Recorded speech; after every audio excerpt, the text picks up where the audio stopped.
पैसा क्या है? भरोसों पे दुनिया कायम है और पैसों से दुनिया चलती है। पैसा दुनिया को चलाता है, पैसों से ही दुनिया चलती है। कोई भी वस्तु या सर्विस उपभोग करने के लिए खरीदनी पड़ती है और उसे खरीदने के लिए पैसा चाहिए होता है। इसीलिए बिना पैसों से इकोनॉमी चल नहीं सकती। अब हमें ये सोचना होगा कि पैसा मतलब क्या। तो पैसा मतलब भरोसा, ट्रांजैक्शन, वैल्यू।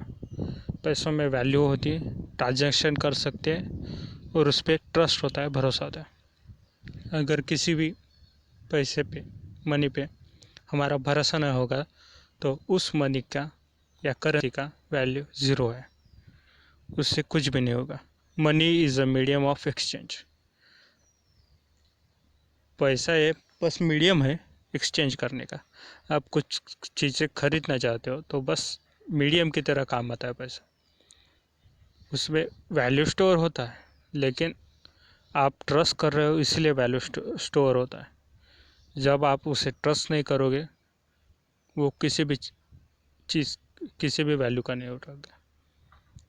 और ये वैल्यू कौन दिलाता है?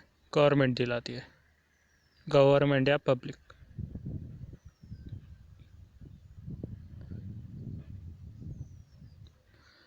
Like gold and other precious metal.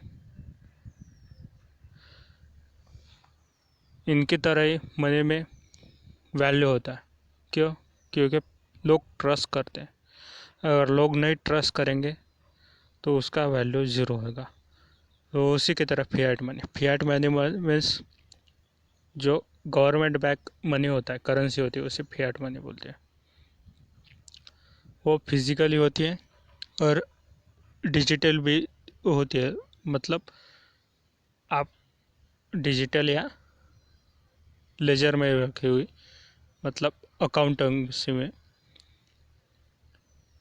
और उससे के पहले, फिजिकल मनी के पहले, मतलब एक नोट या फिएट मनी के पहले गोल्ड, मेटल, कमोडिटी ये चलता था। लेकिन बाद में उसे बदल के फिएट मनी बना दिया गया, medium of exchange. Medium of exchange मतलब ऐसा मीडियम जिसमें आप लेन देन करते हो।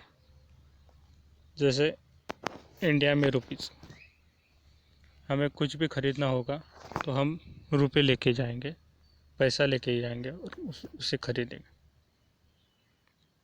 पहले बार्टिंग सिस्टम चलता था। बार्टिंग सिस्टम मतलब, आप समझे, मेरे पास गाय है और मुझे चाहिए चावल, तो मैं जाऊंगा, चावल जो बेचना चाहता है उससे बात करूंगा कि मेरी गाय ले ले और उसके बदले चावल दे दे। इसे कहते हैं बार्टर सिस्टम, मतलब लेन देन का। इसमें मीडियम पैसा नहीं है। इससे पहले वो जो उदाहरण लिया है उसमें हमने पैसे से मीडियम के रूप में काम किया था, लेकिन यहाँ पे मीडियम क्या है?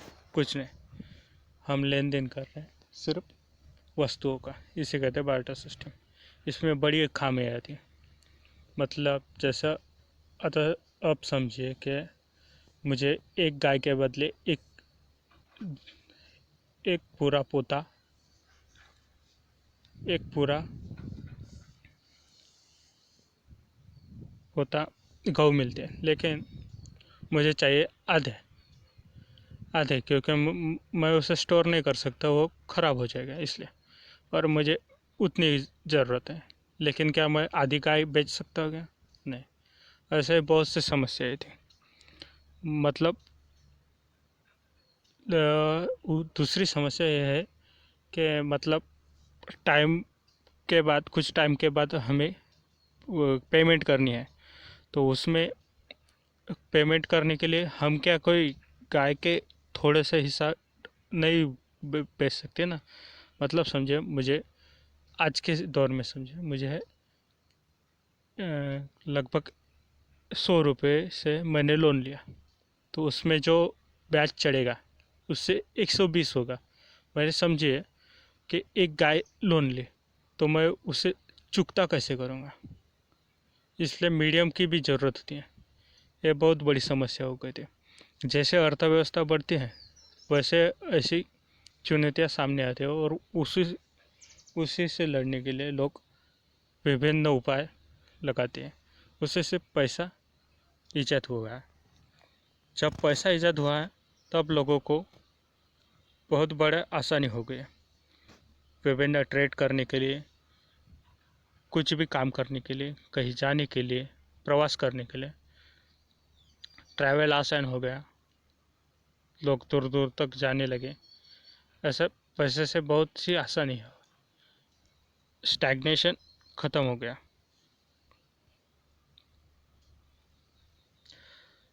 बार्टिंग सिस्टम में ट्रांसफरेबिलिटी कम थी, मतलब ट्रांसफ़र करने के लिए बहुत सी परेशानी आती थी, कन्फ्यूजन होती थी, इनफिशिएंट था, लेकिन लोगों को उससे निभाना पड़ता था।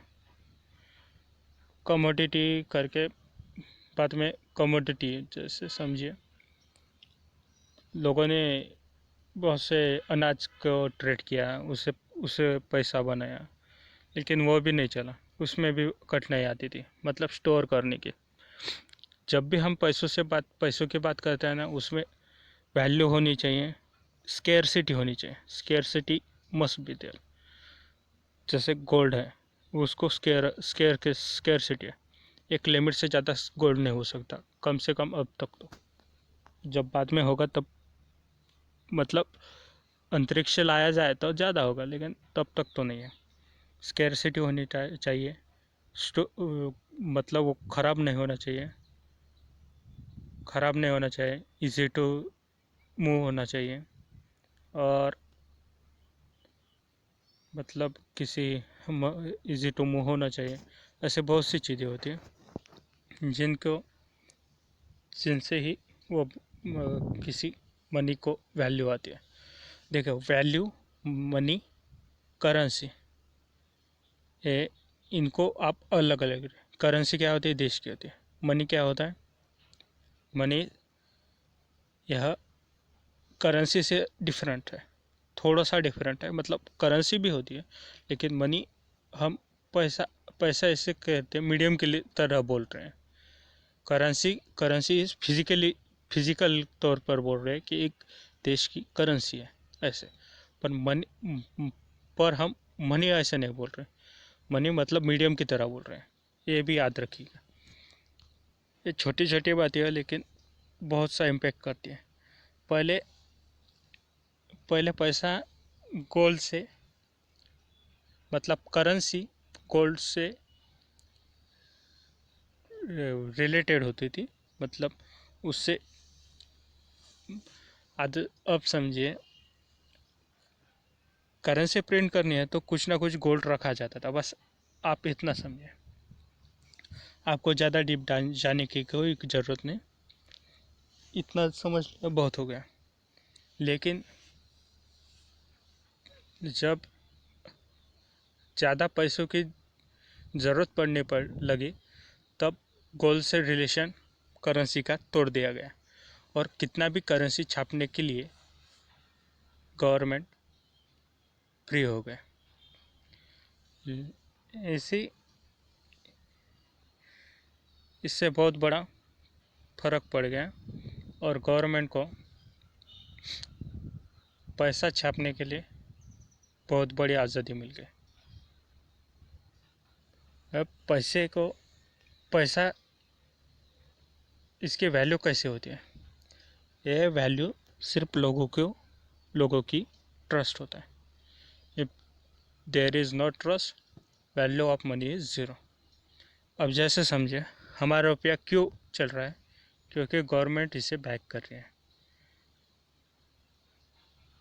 आपने नोट पे तो पढ़ा ही होगा कि मैं मैं इस मतलब पैसे को नोट जो जिसके पास होता है उसे 10 रुपये या 20 रुपये देने के, जो कोई नॉमिनेशन है उसका देने के लिए बाध्य हो, ऐसा लिखा हुआ होता है नोट पे। एक ही होता है क्योंकि गवर्नमेंट इसे पैक कर रही है, मतलब reserve bank of India government ही समझे। यहाँ पे ज़्यादा कन्फ्यूजन ना हो इसलिए। तो इससे हमारा ट्रस्ट बढ़ जाता है, इस ट्रस्ट से ही वह उसमें वैल्यू आती है।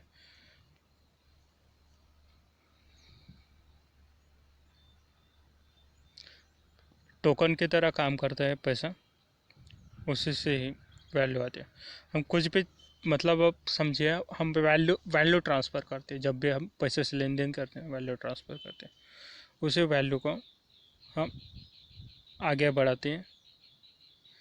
पैसा कैसा मेजर करते हैं? पैसा मेजर करने के लिए सिंपल सी बात है। अब जो हमारे पास फिजिकल करेंसी होती है, मतलब नोट्स, वो पहले टाइप का है M1। दूसरा M2 क्या होगा? जो हम बैंक में डालते हैं, टाइम टाइम बाउंड होगा। और M3 उससे भी ज़्यादा। बस इतना ही याद रखिए, ज़्यादा याद नहीं रखिए। एक्टिव मनी मंस जो सर्कुलेशन में है M1, मतलब M1 मतलब क्या? नोट्स जो सर्कुलेशन में, नोट्स, कॉइन, ऐसा। How many is created? Money कैसे बनता है? मनी मनी मतलब अकाउंटेंसी की तरह, मतलब बस आप लिख रहे हो ऐसे की तरह, इस तरह क्रिएट होता है। मतलब आप, मैं इसे नोट की तरह नहीं ले रहा हूँ, इसे आप अकाउंटिंग की तरह लीजिए। मनी इज क्रिएटेड है, मनी क्रिएट तो RBI करती है, रिजर्व बैंक ऑफ इंडिया। वो जब क्रिएट करती है तो उसे किसी ना किसी तरह सर्कुलेशन में लाती है। सर्कुलेशन में लाया, समझिए अब RBI गवर्नमेंट सिक्योरिटीज़ खरीदी, गवर्नमेंट सिक्योरिटीज़ खरीदे तो वो पैसा कहाँ गया? गवर्नमेंट के पास। गवर्नमेंट कहाँ लगाएगी? कुछ रोड बनाएंगे, कुछ करेगी, उससे वह पैसा कैसे कहाँ गया? जो कॉन्ट्रैक्टर होता है उसके पास। वह क्या करेगा? अपने मज़दूरों को पैसा देगा और कुछ अपने पास रखेगा, बैंक में रखेगा। लेकिन वहाँ पे नहीं, जान दीजिए, मजदूर के पास को वहाँ पैसा कहाँ जाएगा? वो खरीदेगा कुछ, खाएगा कुछ, वहाँ से पैसा किसके पास है? पब्लिक के पास, ऐसे डायरेक्ट पब्लिक के पास। तो ऐसे मनी क्रिएट होता है। ऐसे सिंपल सी बात है, ज़्यादा कोई कठिन बात नहीं है। और सेंट्रल बैंक मनी एक लिमिट तक प्रिंट कर सकते हैं, उससे बात नहीं कर सकते, क्योंकि उससे बात इन्फ्लेशन बढ़ेगा, और इन्फ्लेशन बढ़ा तो कंट्री के लिए अच्छा नहीं होता।